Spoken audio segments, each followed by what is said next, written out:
오늘 사무엘하 23장에 보면은 그 다윗 통치 기간 동안에 쓰임 받았던 용사들 이름이 쭉 나오는데 이제 세 그룹으로 나옵니다. 첫 3명 가장 훌륭한 그룹, 두 번째 3명 그룹이 나오고 다음에 30명 그룹이 나오는데요. 8절부터 12절까지는 가장 유명한 요셉, 바세벳, 엘르아살, 삼마라는 사람이 나오고 또 13절에서 23절까지는 둘째 반열 용사 3명인데 아비세, 브나야 그리고 나머지 한 명 이름이 나오지 않습니다. 그런데 13절부터 17절까지는 이 두 번째 이 용사들의 용맹과 충성심을 말하고 있습니다. 블레셋과 전쟁을 할 때인데 그 다윗이 태어난 고향인 베들레헴이 블레셋에 이제 점령이 된 그런 상태에 있는데 다윗이 옆에 있는 부하들에게 누가 나에게 베들레헴 성문 곁에 우물물을 마시게 하겠느냐 했을 때 그 이야기를 들은 이 세 용사들이 적진을 뚫고 그 위험을 무릅쓰고 물을 다시 떠와서 베들레헴 성문 곁에 우물물을 길어와서 가져오니까 다윗이 하나님 앞에 그들의 생명을 지불한 이 물은 마시지 않겠다고 하나님 앞에 전제로 부어드리는 그러한 내용이 나와 있습니다. 그리고 18절부터 23절까지는 아비세와 브나야의 무용담이 나옵니다. 아비세는 둘째 반전의 세 용사 우두머리라고 할 수 있는데 300명을 죽였지만은 첫 세 용사에게는 미치지 못한다라고 말하고 있습니다. 그리고 오늘 우리가 읽었던 20절에서 23절까지는 브나야의 무용담이 나오는데 세 가지로 나옵니다. 모압 아리엘의 아들 둘을 죽였다. 눈이 올 때 구덩이에 내려가서 사자 한 마리를 죽였고 또 장대한 애굽 사람을 죽였는데 막대기를 가지고 내려가서 애굽 사람이 가지고 있는 창을 뺏어서 그 사람을 찔려 죽였다고 그렇게 이야기하지만 23절에 보면 이렇게 평가하고 있습니다. 30명보다 존귀하나 그러나 세 사람에게는 미치지 못하였다라고 기록을 하고 있습니다. 그래서 사무엘하 23장에 나오는 다윗의 용사들을 보면 그 능력과 은사에 따라서 제일 우수한 3명의 그룹, 두 번째 우수한 3명 그룹, 그리고 나머지 30명의 그룹을 그렇게 분리를 하고 있습니다. 성경은 다윗이 이룬 것이 다윗 혼자 한 것이 아니고 의도적으로 여러 사람과 함께 했다는 많은 새로운 이름들을 적고 있습니다. 신정국가인 이스라엘을 세워갔는데 다윗 혼자 한 것이 아니다. 오히려 다윗을 영웅시하지 않고 성경은 다른 경전과 달리 인간의 모든 부끄럽고 치부를 다 드러냅니다. 다윗이 실수하고 죄를 범하는 그런 것들을 다 밝힘으로써 다윗이 영광을 받지 못하도록 의도적으로 그렇게 하는 것을 보게 됩니다. 그런데 구약 성경에서 하나님께서 다윗을 통해서 이루고자 했던 하나님의 나라는 신약 성경에서 하나님의 교회를 세워가는 원리와 똑같습니다. 다윗은 여러 가지 능력과 은사를 가진 사람과 함께 하나님의 나라를 이루어왔다면 오늘날 이 땅에 하나님의 나라를 대표하는 하나님의 교회도 어느 누구 능력 있는 소수의 사람에 의해서 세워지는 것이 아니라 각각의 능력과 은사를 가진 사람들에 의해서 세워진다는 원리는 같습니다. 그래서 오늘 그 설교 제목을 각양각색이라는 제목으로 붙여보았습니다. 교육학자 리브스 박사라는 사람이 동물학교 이야기라는 것을 지었는데 좀 더 나은 마을을 만들고 미래 사회에 적절히 대처할 수 있는 지도자들을 배출하기 위해서 아주 우수한 학교를 세우기로 계획하고 교과 과목을 달리기, 나무 오르기, 날기, 수영으로 이루어진 과목을 만들었습니다. 그래서 입학한 모든 동물들은 예외 없이 이 모든 네 과목을 다 통과해야만 했습니다. 우수하게 입학한 신입생들 중에는 오리도 있고 토끼도 있고 다람쥐도 있고 독수리가 있었습니다. 오리는 수영에 있어서 선생님보다 더 잘했습니다. 날개에서도 괜찮은 점수를 받았지만 달리기와 나무 오르기에는 형편이 없었습니다. 달리기에서 낮은 점수를 받았기 때문에 수업이 끝난 이후에도 달리기 연습을 해야만 했습니다. 간혹 수영 수업도 빠지고 달리기 연습을 하게 됐는데요. 이렇게 달리기 연습에 열정하다 보니까 신경쇠약도 걸리고 그리고 거친 나무를 오르느라고 물갈퀴가 찢어졌기 때문에 결국 자기의 주종목인 수영에는 D학점을 겨우 받았다고 그렇게 나와 있습니다. 토끼는 달리기 과목에서 선두를 차지하면서 당당하게 입학을 했습니다. 하지만 낙제 위험이 있는 수영의 기초를 배우느라 너무 많은 시간을 물속에 들어가니까 토끼도 신경쇠약에 걸리고 말았습니다. 날기 선생님은 열심히 써서 토끼를 나무에 올려놓고 토끼야 날아봐라고 압력을 넣었습니다. 불쌍한 토끼는 뛰어내렸고 결국은 다리도 다치고 머리도 다치고 말았습니다. 그래서 주종목인 달리기 시험에서 D학점을 받아 겨우 낙제를 모면했습니다. 다람쥐는 나무 오르기에는 뛰어났지만 날기가 문제가 있었습니다. 또 이 날기 선생님이 다람쥐를 나무 꼭대기에 올려놓고는 다람쥐야 날아봐라고 부추기자 다람쥐는 좌절감만 커졌습니다.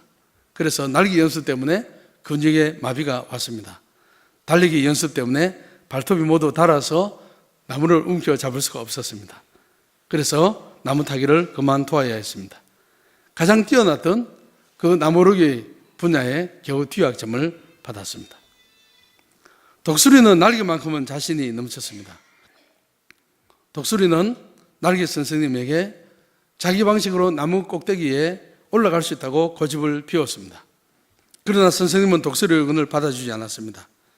독수리는 다른 동물들이 달리기, 오르기, 수영할 때 낮잠만 자서 선생님 속을 많이 썩였습니다. 그 결과 독수리는 졸업할 때 문제 학생으로 낙인이 찍혔습니다. 두더지는 자기의 전공이 땅굴을 파는 것인데 이 학교에 입학조차 하지를 못했습니다. 이것은 오늘날 보통 교회들의 상황과 유사합니다. 성도 각자가 가지고 있는 은사에 상관이 없이 각 부서장과의 인간관계 때문에 이제 그렇게 사역을 하다 보니까 시간이 지날수록 토끼나 오리처럼 사역의 성취감을 느끼지 못하고 지쳐 쓰러지는 그런 성도들이 종종 후반기에 가면 생기게 됩니다. 예를 들어서 주일학교 교사가 모자란다면 그 주일학교 부장 선생님이 아는 사람을 중심으로 은사에 관계없이 와서 가르치라고 하니까 그래서 강제로 교사로 임명되면 은사에 맞지 않는 사이이기 때문에 하다가 힘도 잃고 아이들도 점점 줄어들고 결국은 열정을 잃게 만듭니다. 베드로전서 4장 10절에는 각각 은사를 받은 대로 하나님의 여러 가지 은혜를 맡은 선한 청지기 같이 서로 봉사라라고 말하고 있습니다. 이 말씀은 성도가 하나님의 교회를 섬길 때는 성도의 은사에 따라서 맞추어서 자기 은사에 맞는 분야에서 사역하는 것을 강조하는 말씀입니다.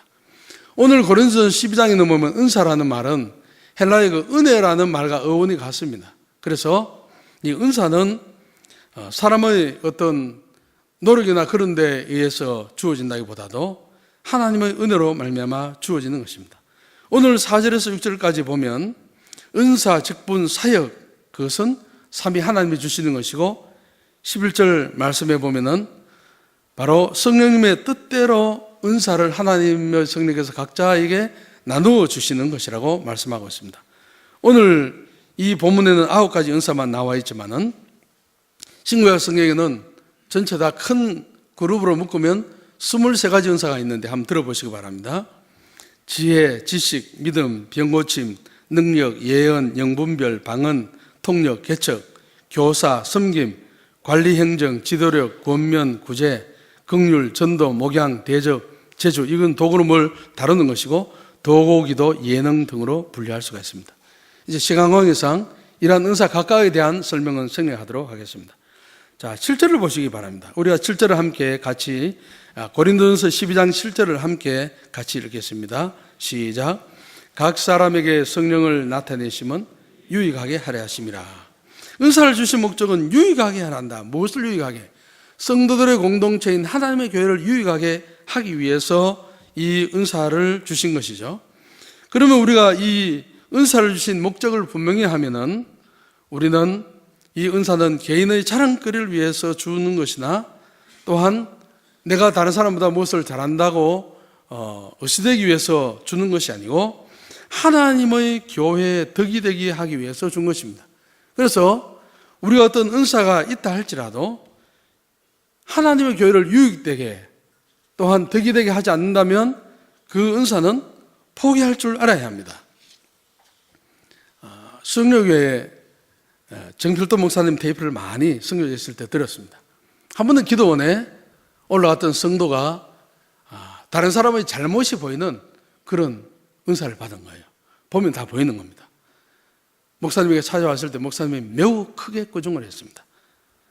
당신이 얼마만큼 사랑이 많고 은혜가 충만해야 그것을 소화하고 바르게 사용할 수 있냐고, 하나님께 빨리 거두어 가라고 기도하라고 꾸중을 해서 그렇게 거두어 갔다는 이야기를 했습니다.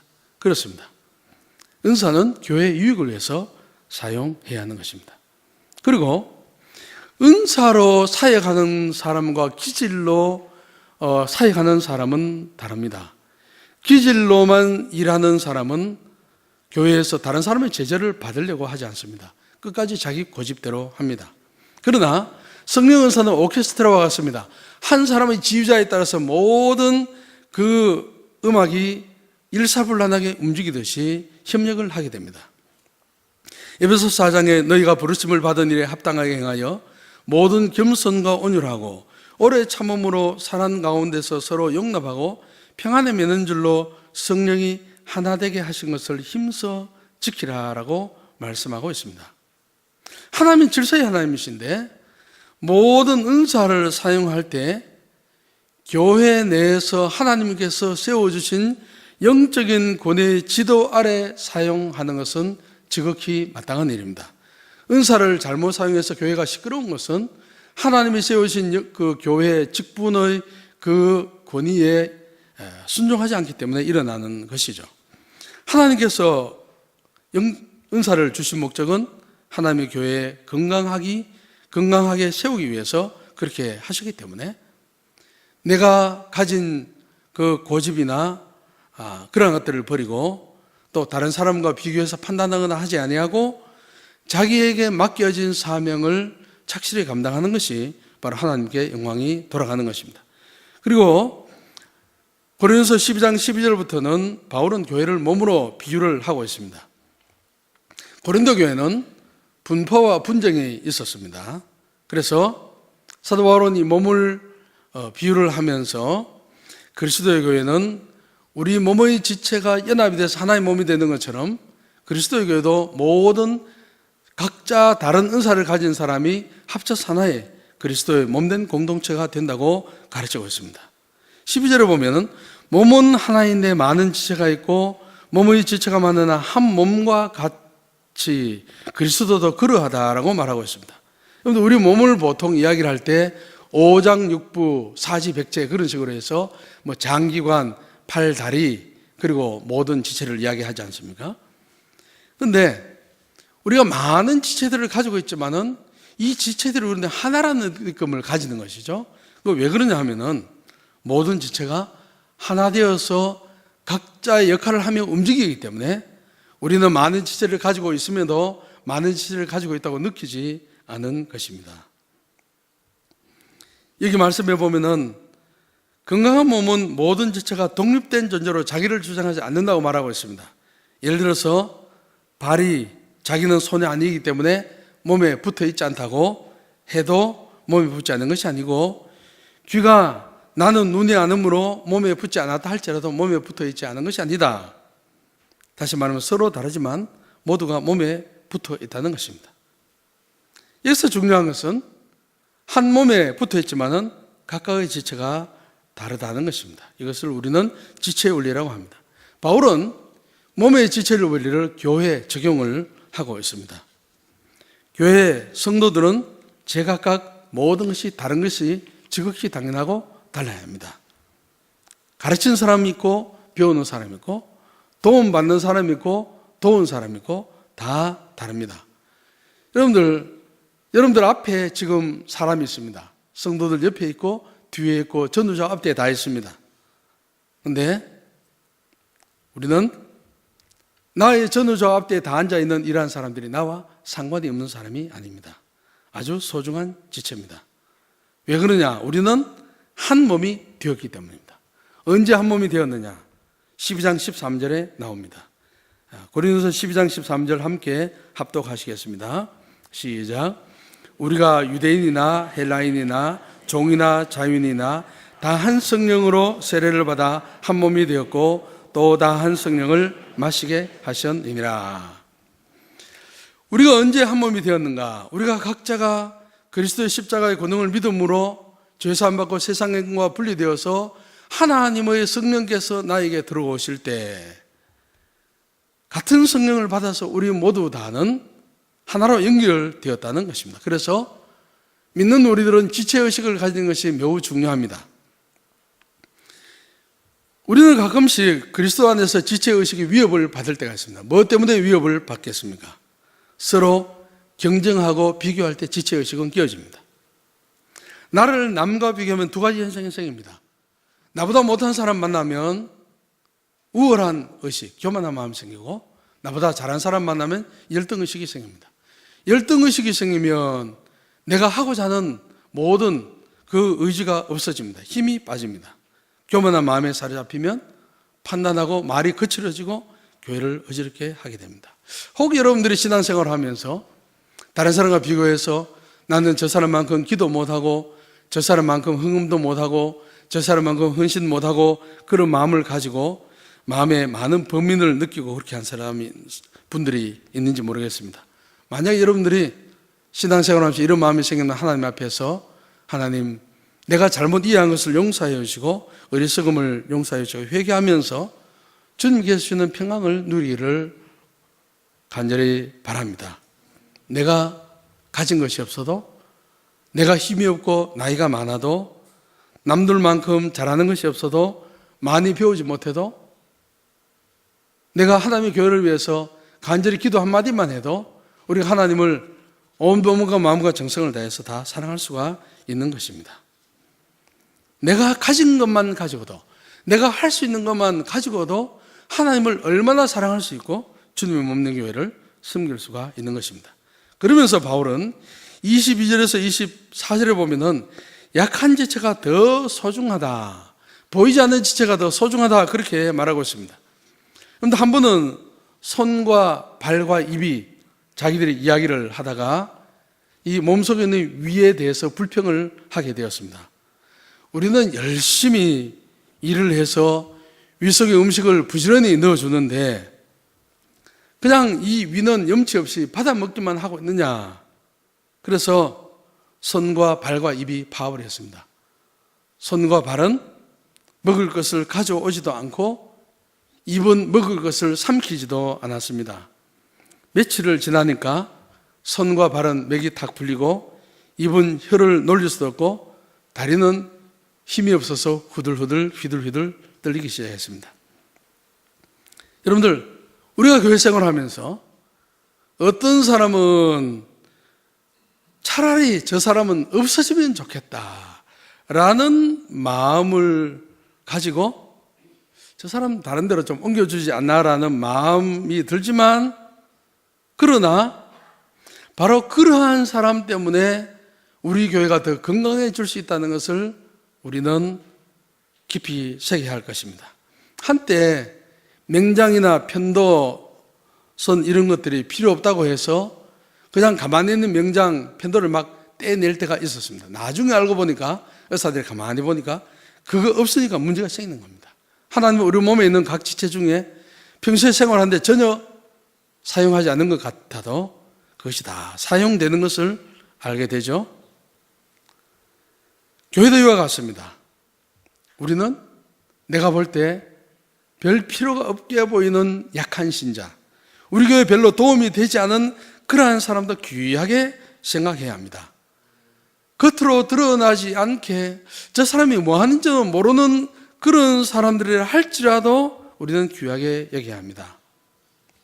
교회는 각자가 알아서 신앙생활을 하는 것이 아니고 예수 그리스도 안에서 그리스도를 통해서 연결한 하나의 공동체로서 핏줄이 신경의 다 연결되어 있는 것처럼 우리 모두는 다 그리스도 안에서 영적으로 다 연결이 되어 있습니다. 한 몸과 같은 공동체입니다. 그래서 약한 지체, 강한 지체를 드셔서 서로를 돌아보게 하셨습니다. 서로를 돌아볼 때 건강하도록 주님은 이 교회를 만드신 것입니다. 주님의 몸인 교회에 여러 지체를 두신 이유를 오늘 12장 25절부터 27절까지 말씀하고 있습니다. 고린도서 12장 25절부터 27절까지 같이 한번 합독하시겠습니다.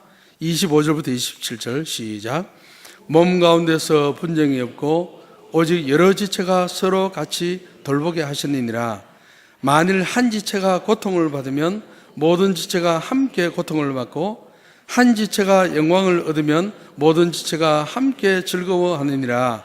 너희는 그리스도의 몸이요 지체 각 부분이라. 아멘. 내 몸에 붙어있는 지체가 서로 돌보지 않으면 병든 지체입니다. 여러분들 발바닥에 가시가 찔렸다고 생각해 보십시오. 가시가 찔리면 우리는 손이 동원되고 눈이 동원되고 신경도 동원되어서 온몸이 아프게 느끼면서 모든 기관이 합력해서 가시를 빼내게 되죠. 만약에 발에 가시가 찔렸는데 발 너가 알아서 하라고 가만히 놔두면 그 몸은 옳은 역할을 할 수가 없는 것입니다. 하나님의 교회도 마찬가지입니다.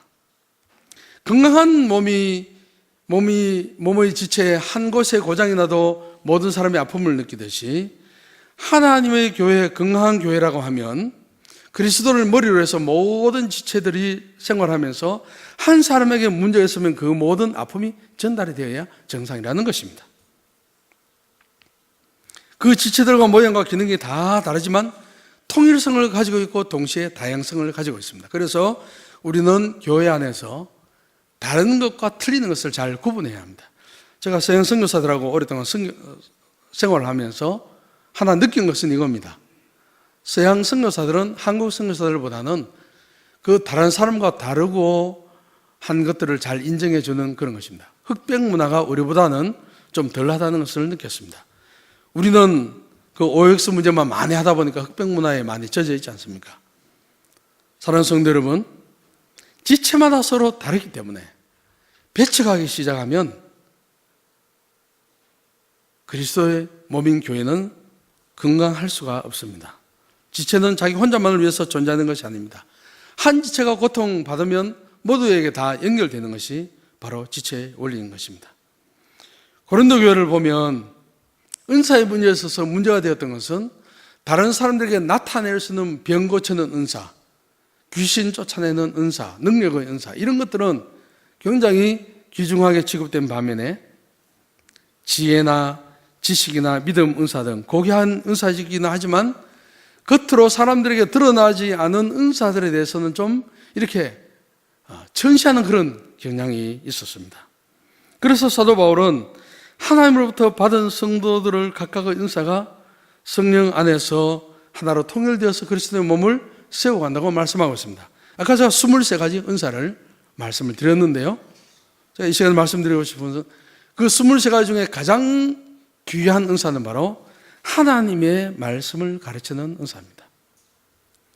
그런데 전체적으로 볼 때 성령이 주신 은사는 사실은 크고 작음 없이 하나님 앞에 다 동등하고요. 그러므로 모든 성도는 받은 은사를 자기 위를 위해서 사용하지 않고 주님의 몸된 교회에서 사용하는 청지기에 불과합니다. 하나님은 어느 한 사람에게 모든 은사를 주시지 않는 대신 예수 그리스도를 믿고 거듭난 사람은 적어도 한 가지 이상의 은사가 있습니다. 아마 여러분들도 은사가 있을 것입니다. 저는 은사를 체크하는 그런 것들을 다 이제 훈련을 받았는데 나중에 시간이 좀 지나면서 무슨 은사가 있는지를 알기 원하는 분들이 은사를 체크하시더라 아마 그렇게 할 것입니다. 우리가 주님의 몸된 교회 봉사할 때 3가지를 고려해야 합니다. 첫째는 관심입니다. 관심은 하나님이 우리에게 주신 독특한 소원입니다. 내가 주일학교 유치부에 들어가서 봉사할 것인가, 아니면은 청년들에게 가서 말씀을 가르칠 것인가, 혹은 전도팀에 들어갈 건가, 성가대에 들어갈 것인가, 그게 바로 관심이고요.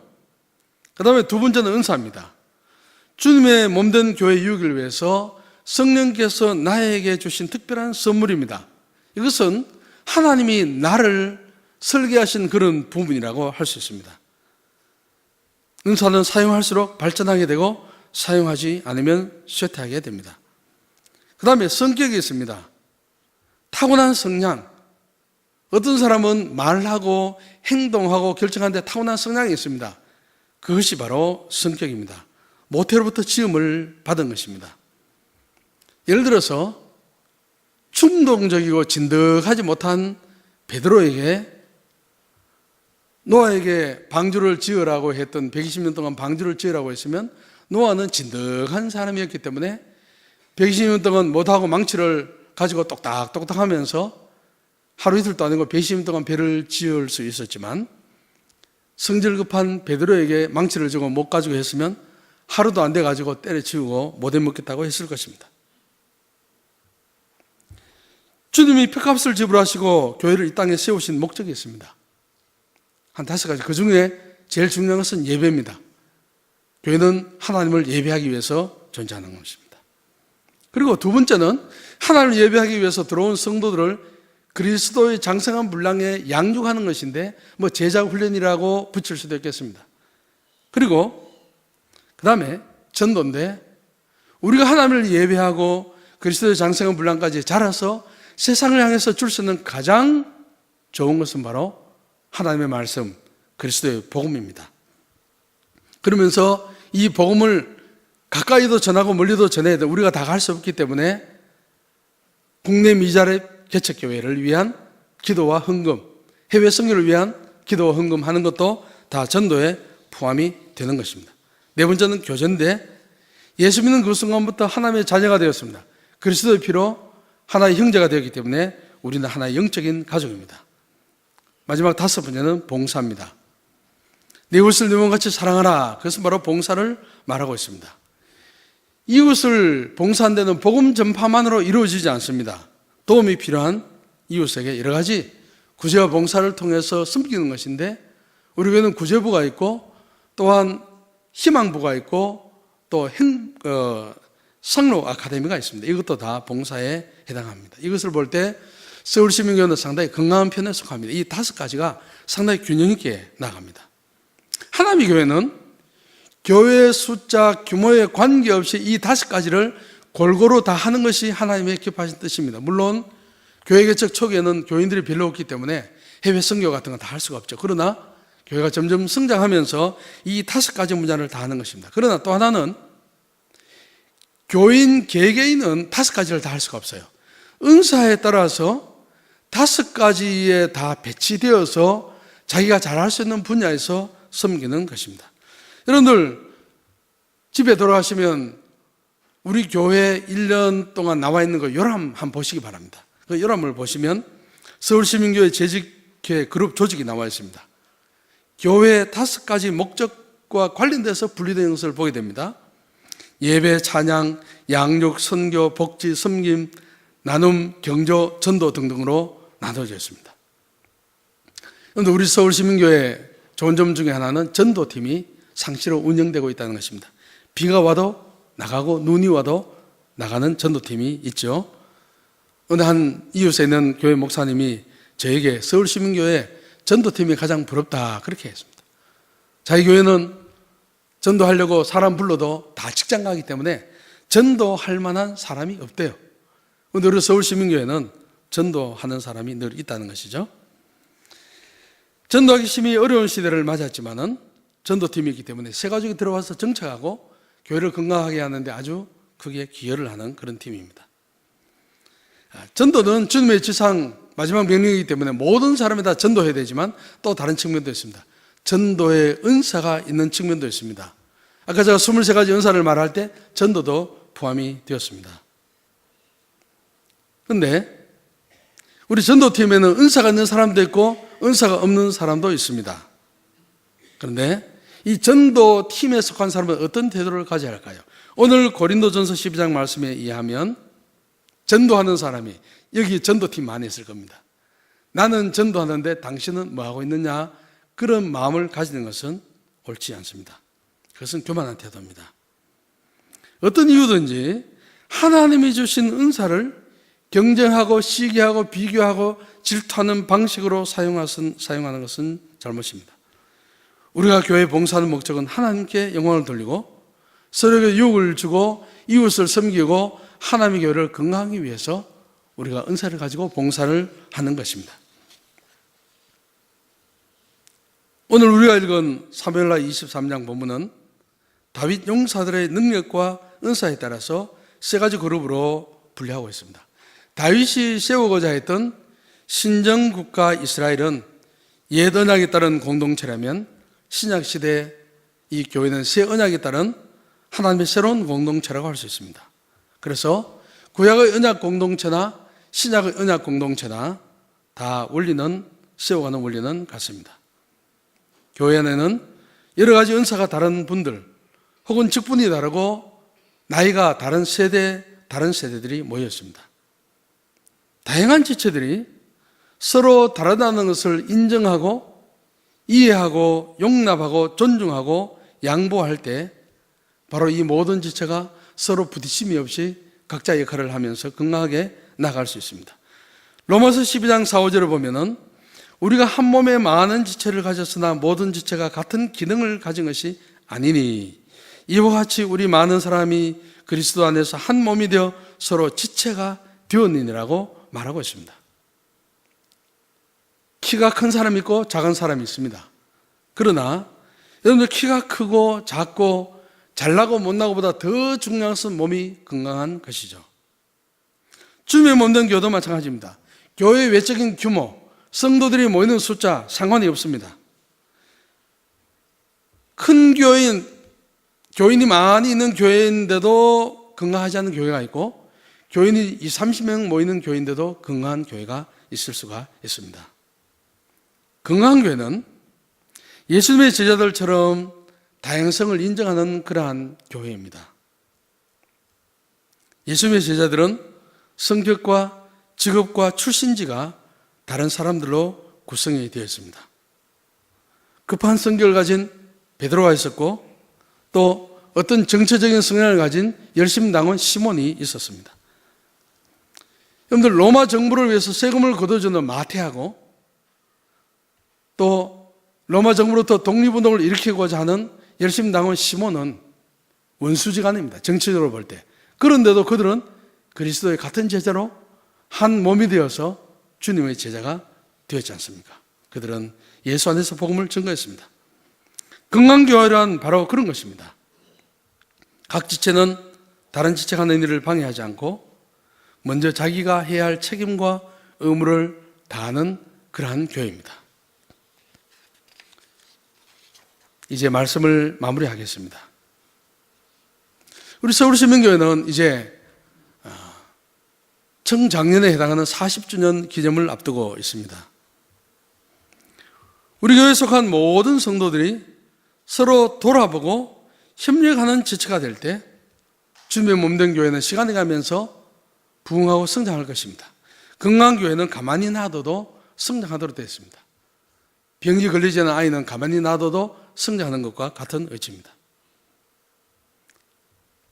우리 교회가 세상을 비추는 빛이 되고 세상의 부패를 방지하는 소금의 사명을 잘 감당해서 좋은 영향을 끼치는 건강한 교회가 될 수 있기를 간절히 바랍니다.